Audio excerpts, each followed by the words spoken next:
Tired, demoralised, and some are leaving because they've lost hope. According to the Royal College of Nursing, it's not only experienced nurses feeling this way.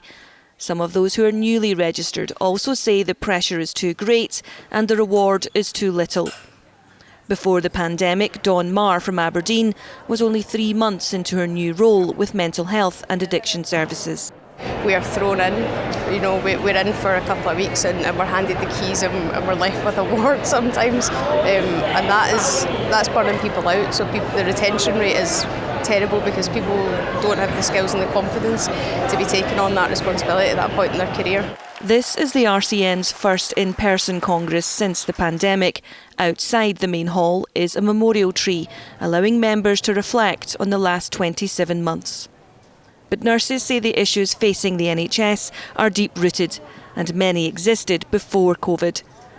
More than 2,300 health and care staff in Scotland responded to the RCN's latest survey.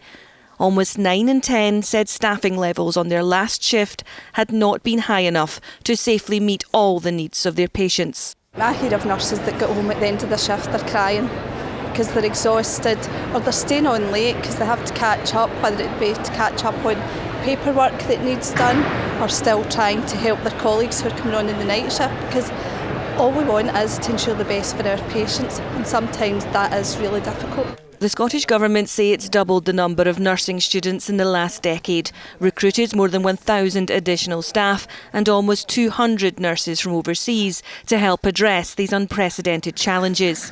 Pay negotiations are ongoing.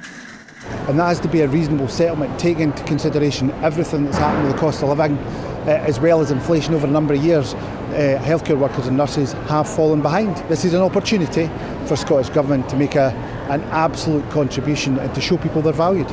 The Health Secretary is to meet RCN members tomorrow evening. Sharon Frew, STV News.